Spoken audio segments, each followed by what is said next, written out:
Good morning. Hi, everybody.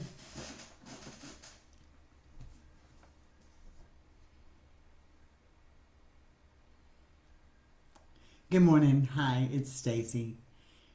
We are Loving My Veteran, and this is Walking in My Shoes this morning. Lots, of course, we always have lots going on. So, gonna have some coffee first. Just wanted to get started here. We've, please do not forget our project Your Voice. We've heard so many people, we want their opinion about the VA and what's working and what's not working. And please share your stories at VA Stories at lovingmyveteran.com. It is,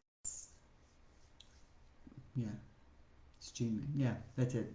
Sorry, it takes me a minute. It's a little early for me. I haven't had enough coffee. We want good, bad, any experience you've had with the VA, please make sure you list the VA that it's happened at. Your information will come off of that and it will remain confidential. But we have this platform now and we have this voice and people are hearing us. And the only way to get our stories heard and become one voice is to participate. So we encourage that. Let me get started this morning. We are going to talk about toxic relationships. It's part of our creating a healthy, loving, lasting relationship. And last week, we kind of talked about what creates that. And this week, we're going to talk about what makes a relationship toxic so that the next 2 weeks, we can come up with a way to put it all together, get rid of the toxic, and create that stronger relationship that we all long for. I'm going to go on and just say this completely understanding. I lived in an abusive relationship in my past, physically abusive, been there, done that, had the bruises. Was also in a mentally abusive relationship, been there, done that, and still have the scars that I'm overcoming. So true abuse is just something I'm not about. So there is a national hotline that you can call, and I'll make sure we have that number out. But you can call if you're in that domestic violence situation. However, there's a big difference in domestic violence and PTSD rage. So we're going to kind of walk through that as we go forward. So always be aware of that we can get that rage to come under control. We have the verbal abuse, we have all this stuff that's going on, and with some changes, a lot of that will go away. I didn't believe it, but I'm living proof, and it does happen. But we're going to get into toxic relationships. I got to keep pulling up the picture that I took because it just makes my life easier when I do that. Signs of a toxic relationship: draining and depressing. Um, it's not all about them. They're not supportive. Lack of trust and communication. Constant negativity. All take and no give. Mutual avoidance. Excessive jealousy. Bringing the worst out in you, and continuous disrespect. Now, I don't know about y'all, but that sounded exactly like my life at one point in this journey. Um, it was what was happening. It was what was going on in my life. It was what I was living with, and it became toxic. Now, the good news is that being a paramedic, I'm really, really good at taking all the biohazard and sticking it in a bag and cleaning it up and going on when it happens in the ambulance. So that's kind of what we're going to do. We're going to take all this negativity and this toxic, and we're going to put it in biohazard bags and dispose of it properly so that we can move forward in a loving, lasting, growing relationship that becomes strong. And so you have to learn to navigate through the pieces of this. And this is critically important. If we don't do this, we're never going to make it in the real world. All right, so draining and depressing. Let's just talk about that. I know that there are so many times that we all feel like we give and we give and we give and we give and we give and we give and we get nothing back. And nothing changes. So when you are giving all the time and you feel like you're the only one trying to make it work, and you try, you're doing the same thing and you're like, but I do everything for him, and I walk on eggshells, and I don't want to disrupt the house, that I give him his space, and I do all these things, and I help him do this and I help him do that, and I get nothing in return. It puts you into a state of depression. It makes you question your relationship. It makes you question their love for you. All of this happens, and all of this is toxic. Okay? You cannot live in a healthy relationship, even with yourself, if you are in an environment that is draining and depressing all of the time. You have to have that healthy relationship with yourself. So when you give and you give and you give and you get more and more exhausted, you become depressed, and we tend to get in that muck and wallow in that muck and in that self-pity. And when that happens, that relationship is toxic. Let's just talk about doing it to ourselves. We give. I'm not good at anything. I can't do this. I fail every time I try.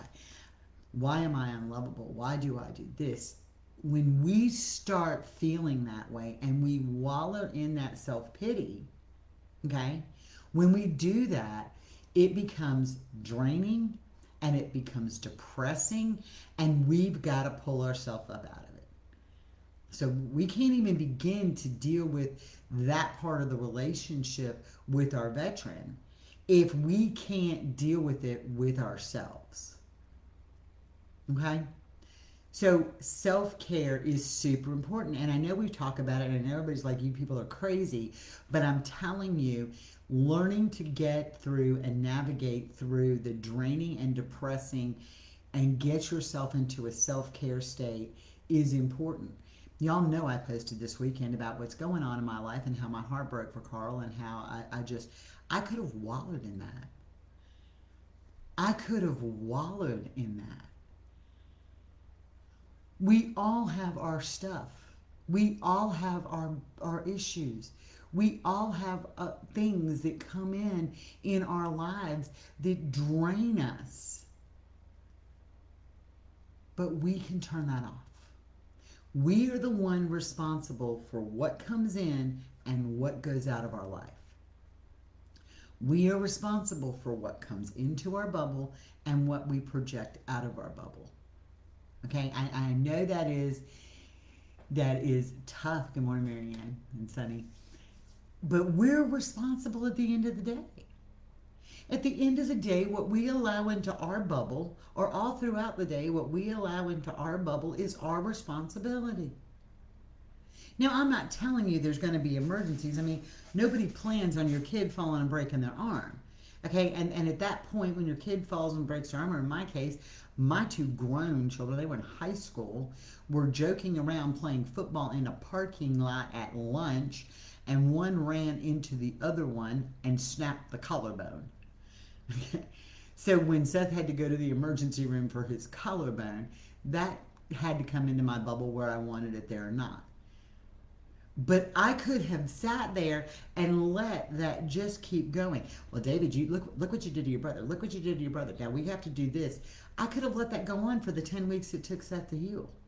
We had to homeschool Seth. I could have brought all that negativity in and just kept dwelling in it and become depressed. And here's my kid who was playing football. This, thank God it happened right after football season. Who was playing football, who we weren't even sure he'd ever play football again.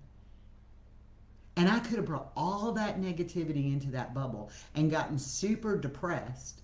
Or I could have said, it is what it is. You still have range of motion. You can still feel your fingers. You didn't puncture your lung when this happened.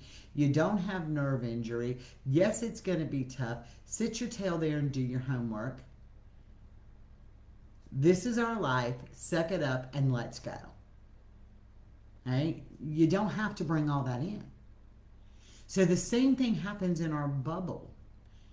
We don't have to bring all that in. And then you take that out to the veteran on a side farther. There are things that you may need to help them do. There are moments that you may need to help them get through things. There is stuff in any relationship that we help them get through. You can't fix their PTSD. Okay? When you try to fix their PTSD, it becomes draining. And then it puts you into a state of depression. What you can do is learn to navigate through this and get some good boundaries set up that are going to be hard in the beginning. I'm telling you, setting up boundaries in the beginning at any point in this relationship are hard. But you've got to remember, you didn't cause the PTSD. You didn't cause it, and you can't fix it. If they want space and they wake up in a mood and they need space, okay, they need space, they woke up in a mood. The fact that they woke up in a mood and they need space and they want to go off and pout or they want to go do whatever it is that they do in their own space, let them. Why should you be drained going around behind them? Can I fix you something to eat? But honey, this is not healthy. I think you need to go to a therapist today. I think you need to do this today. Okay, you've made it clear what you think. But going around behind them thinking you're going to fix it, what can I do to make you feel better? There is nothing you can do to make them feel better. I like Nikki. I had to really learn how not to feed the monkey. Hello? Don't do it.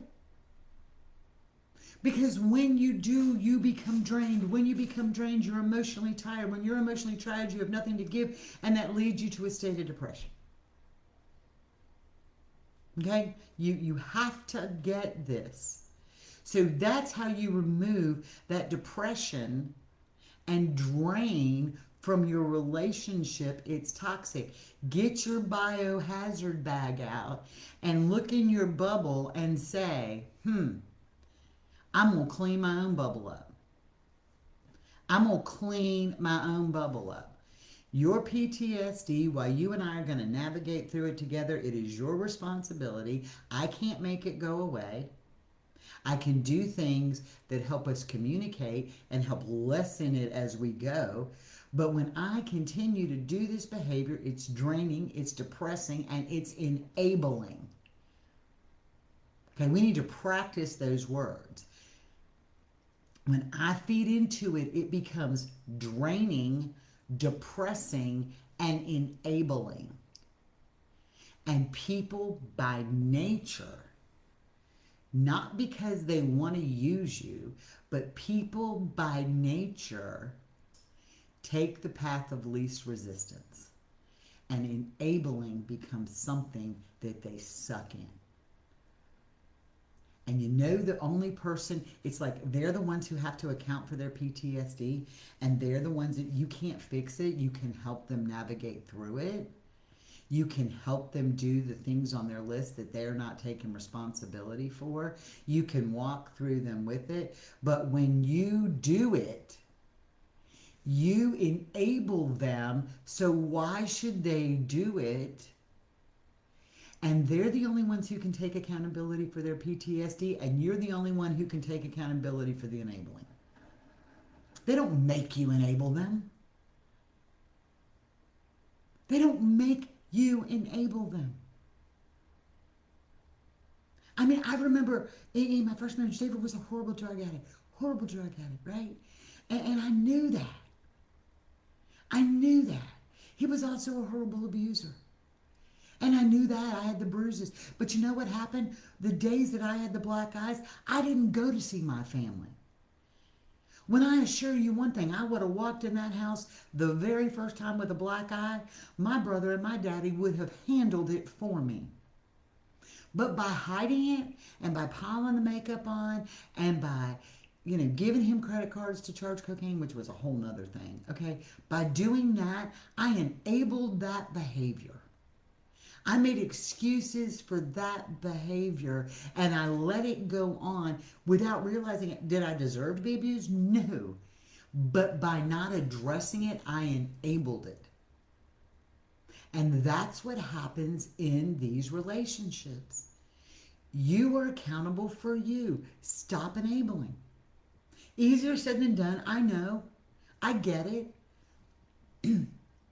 But if you want to be a jackass today, be a jackass. I don't have to listen to it. If you want to wallow in your self-pity, wallow in your self-pity. I don't have to listen to it. Good morning, Sophia. I don't have to listen to that. I don't have to deal with that today. It's not something I have to do. When you're having a date and you're having a flashback, I can't make those go away. I can let you know that I'm here for you. I might not pile as much on you on a day that I know you're having a date and your mind is somewhere else. I may not ask you to help do as much, but I'm not going to enable you. I can't take that away from you. Okay, so you got to understand that draining and depressing are part of a toxic relationship. But at the end of the day, who is allowing that to happen? We allow it in our bubble. Now, I'm not saying that they're not guilty of things, but I'm saying when we take care of our own self, and this is even about us, we're the ones who are responsible at the end of the day for what's in our bubble. It's all about them. Girl, I'm here to tell you the all about me syndrome we have a lot of. We have a lot of that. I have a date. I'm in my head. I'm this. I'm that. Good morning, Leah. I'm this. I have this going on. You don't. Yep, and I do too. And I do too. I have my own dates to deal with. Yeah, and these are not PTSD related. Okay, but today would have been my parents' wedding anniversary. All right? Today would have been my parents' wedding anniversary. My dad's been dead for 17 years. I think about my mom. This is a hard day for me. Right? She said, if it's something Richard can physically and emotionally do, I'm not the lady for that task. That's right. So we all have our dates. We all have our way that we deal with them. But sitting here and making it all about them, if they want to make it about them, that's on them. They can make it about them. If I want to make it about me, I can make it about me. That's in my bubble. I have that right.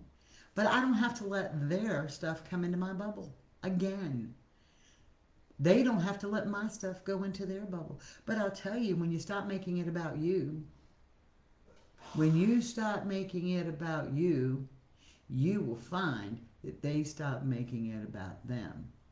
You have to be you, they have to be them, and together you're us. And that's a hard thing to learn. We all have our responsibilities and our roles. I have to take responsibility for me. Carl has to take responsibility for him. And together we take responsibility for our relationship. Okay, so that's a hard thing I had to learn. And it was Carl who taught me that. So let's repractice this. Because I spent 28 years thinking that Woody's happiness was based upon what I did for him. That was about the most toxic thing I ever lived in. And I didn't realize it at the time until one day I was like, my freaking skin or something was sloughing off, like I had been exposed to radiation my whole life and I was a monster I didn't know. And I had nothing left. I was programmed to be something else. I have to be responsible for me. Carl has to be responsible for him. And together we are responsible for we. That's tough to get. It's hard to understand. So when you make it all about them, who is that on? Your bubble is about you. Their bubble is about them. And together you find a way to make the bubbles intertwine, or part of them to intertwine, to become you. And I use the circle analogy, like you got the two circles, right? My bubble, his bubble. And as the relationship comes like this, and then before long, our bubbles start to overlap. And we have way more overlap in a positive way. We have way more overlap in a positive way because we've learned to take care of our own bubble. Y'all be tired of talking to me hearing me talk about bubbles, but that's the analogy. It's the way it works. So you can't, if you don't want toxic in your bubble, don't put it there. And I know that sounds strange. They're not supportive. Toxic relationship is not supportive. How often do you say to yourself, now if I just had time to do this, I really want to do this, I need to do this, something that makes you happy. Get out of my bubble, girl. I said that a lot yesterday. I think I sent you pictures of people being in the bubble. How often do you say, I need this for me? Okay? I need this for me. I want to do this for me. I need to do this. And we don't do it. How often do we do that? Well, I can't do this for me today because I got to do this for so-and-so and so-and-so and so-and-so. I know that reading is important, but can you just put the book down and do this for me? I know that this, can you just do this for me? And usually it'll come with, yeah, I got it. And I lay the book down. Or whatever it is that I'm doing for me. I stopped doing that. I'm not saying that I'm selfish, and I'm not saying that I'm greedy, but I'm saying that when it's my space and my time and my need, I'm going to do it first. It becomes my priority because the only person who can take care of me is me. And when you become healthy in you, they will learn to become healthier in them, and you can help navigate through this together. Okay? That's how it works. But when you consistently say, I'll give up what I need for you. I'll give up what I need for you. When you consistently do that, you are drained and your whole relationship is toxic. Your relationship to yourself is toxic. So, having a healthy, loving, lasting, strong, growing relationship is not about fixing it with your partner necessarily. It's about fixing it with you. We have to fix our relationship with us first. In the famous words of Carl, if you're not good for you and he's not good for him, we can't be good for anybody else. I have to be good for me. I have to be good for me. He has to be good for him. And if we're not good for anybody else. And that's hard. That's hard to accept. We're fixers. We're doers. But let me tell you something. I worked in EMS for 20 years. I was the person they called in the middle of the night to come take this call because nobody else would do it or nobody else could do it, at least in my mind. They would call me, Stacy, I lived really close to the station. I need you to come take this call. It's a really critical patient. You're the one who can do it. You're the one who knows the event. You're the one who gets this. Come do it. And I became, okay, yeah, I got it. I don't care how tired I was. I got it. I can do it. But the day I got sick and couldn't get back on that ambulance, you know what? They've ran critical calls since then. And somebody else got on that truck and somebody else transported that patient. So no matter how important you think you are to something, you're only important to yourself first. They'll find somebody else. And a lot of that is what comes back and haunts our veterans. They train them. They program them. You're the one for this mission. You're the one who's got it. You're the one who can handle it. You're the one who's gotten it. I couldn't do this without you. Thank God. We got this, and it's because of you. You are a soldier. I mean, come on, we watched all the movies, but that is the reality of what's said. And then when it comes time for them to get out, they're like, here, have a nice day, bye. And then they're going to the next guy. You're the one who's got this. You're the only. And why do they feel the way they feel?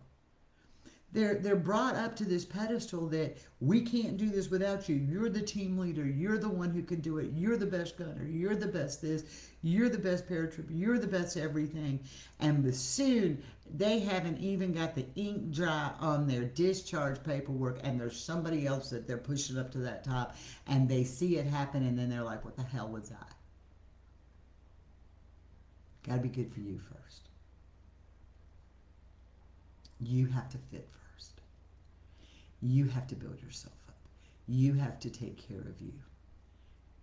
It was my job to transport critical patients when I was on the clock. It wasn't my job to go in and transport every critical patient that they had.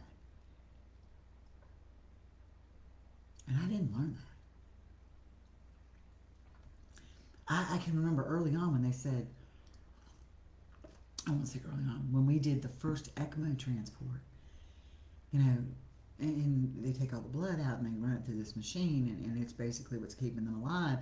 And if the tube that's in them, because it goes from their neck into their groin, and it literally bypasses the heart and the lungs. And I can remember taking that first patient, and it is a very coordinated effort in how you do it. I mean, these hoses are only like 2.5 feet long, and God, they're the size of a garden hose, and if it gets pulled out, they're going to bleed to death before you can ever clamp it off. I can remember that, and I remember taking that patient, and I remember being so excited because it was a big deal. But you know, after I left, they still transport ECMO patients. So you have to remember that it has still got to be about you and what you're doing, and this lack of that they're not supportive. Are we supporting ourselves? Do you believe in yourself? You're not supportive. We hear that all the time. It's not a supportive relationship. Well, who the hell's going to support you when you're doing everything for them? What do you want them to do? What do you want them to do? Hun, do I need to help you with the laundry? Oh, I got it. And you walk around and you pick it up and you put it in there. They're going to help you with the dishes. Babe, let me help with dinner. I got it. You just sit there. Where the hell are you going to get the support in that?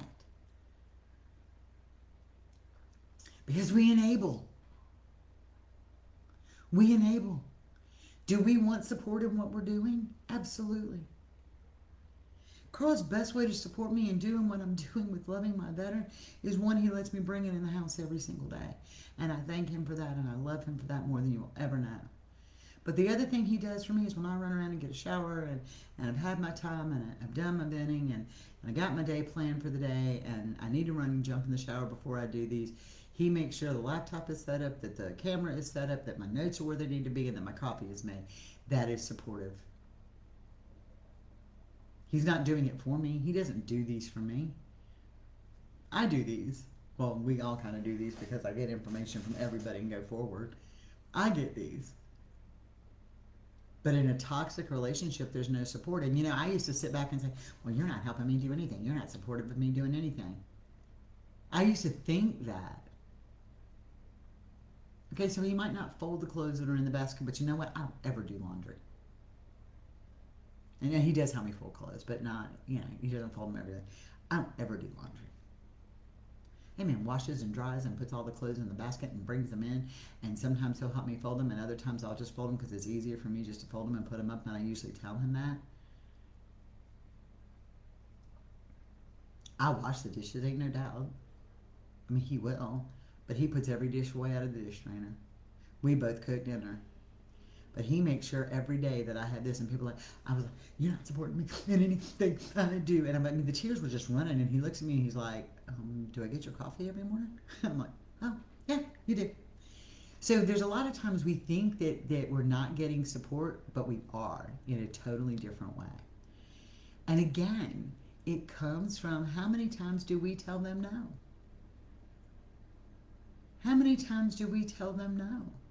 Well, I hope you fix dinner. No, I got it. Now, Nakia, on the other hand, I'm just going to tell you this flat out. If somebody came into her house and said, I'm going to cook your dinner, she'd say, absolutely. The sister laughs and says she can't even cook dinner. But that's what happens. How are we supporting ourselves? What are we doing for ourselves? What are we doing for ourselves? What do you do for you? How do you expect anybody else to support you, be supportive of you, if you're not supportive of yourself? How's that going to happen?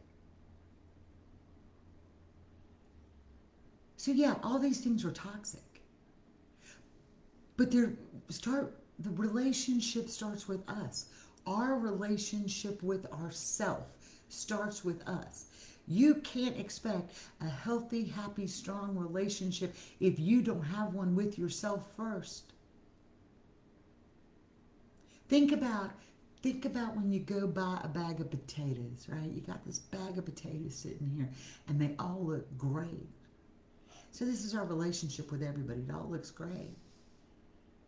And then we're that potato that starts to rot in the bag. Right? And we're that potato that's rotting in the bag. And what eventually happens to all the potatoes in the bag? They all rot. You're never going to have a strong, healthy, loving, growing relationship if you don't learn to have one with yourself first. You not only have to like yourself, you have to love yourself. And can I just put this out here for everybody? I am Stacy. I'm not Carl's wife. I am not my kid's mom. I mean, I am all those people. I am that to those people, but I am Stacy first.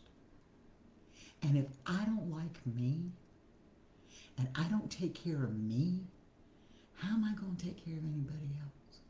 If my relationship with myself is not loving, how can I expect to give love to anybody else? You can only give what you have. Thank you, Michelle. Love yourself and choose happy. You can only give what you have. There are people, we all see it. We see the faces, we see the charity, we see the burn kids, we see the SPCA, we see all the stuff, and all these people want money and they want, and we are kind-hearted and we'd love to give it to them. But when you ain't got it to give, you can't. We can only give what we have. So if you don't love yourself, and you don't get rid of the toxic in your relationship with yourself, you're never going to get rid of the toxic in the relationship that you're living in. I know. Nobody wants to hear it. I didn't want to hear it.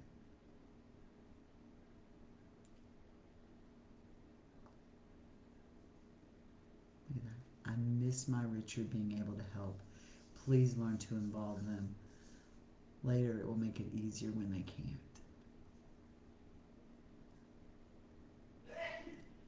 I am so blessed that this woman learned early on how to have a loving relationship with Richard and a loving relationship with herself. She has taught me so much. And because she learned to love herself and went to Richard and said, my name is Nakia, and created her boundaries and protected herself and loved herself, Y'all, the love she pours out to Richard is amazing. And you hear it in her stories. And you hear it when you talk to her.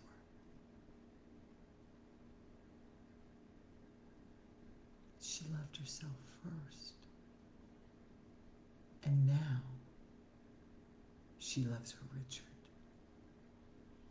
And it makes what they're going through, it's still tough. But there's not resentment, and there's not anger, and there's not bitterness. Think about it. Had she not have walked in and said, my name is Nakia and here's my boundaries, and them developed a loving, strong, caring relationship, and he got as sick as he is now, she'd look at him with anger and bitterness in her heart and say, you're on your own. There's a nursing home I can put you in. And she swears to me she won't, and I believe her. I believe her. She's going to do for him everything she can do for him. But you know what? On every Wednesday, he brings her a burrito. And that's because they got rid of the toxic in their relationship. And she did it by getting rid of the toxic in hers and saying, I'm Nakia, and here's my boundaries. That's how she did it. And she is my hero too, Michelle. Nobody knows that hero. So that was kind of heavy at the end. All right, y'all. We're going to finish the rest of this week talking about toxic and how to get rid of the toxic. So we can start next week putting all the pieces together. We know what a happy, healthy relationship should look like. We know where the toxic is and how to start scraping all that toxic in the bio bags. I want to see your bio bags full. I want you to choose happy every day. Get those pictures on there, post them up, let's get it on there. Choose happy, that's what we're doing. We're in control of our life. We're in control of our bubble. Let's choose happy in our bubble. That's what we do. That's where we go. So I want y'all to have a blessed day. I will see you tomorrow. Please do not forget to go to projectyourvoice.org. It will tell you about the project that we're working on to get the veteran stories. We have that platform. Michelle done took her bio bag to... Michelle, you can't post that. You got to get rid of it. The biodisposable place, not to the trash. Just saying. They don't like the red bio bags in the regular trash. It gets it all mixed up and they get a fine. Just saying. Get the biohazard out of your life. Get the toxic out of your relationship. Y'all have a blessed day. I'm Stacy. This has been Walking in My Shoes, and we're loving my veteran. Have a good day. Bye.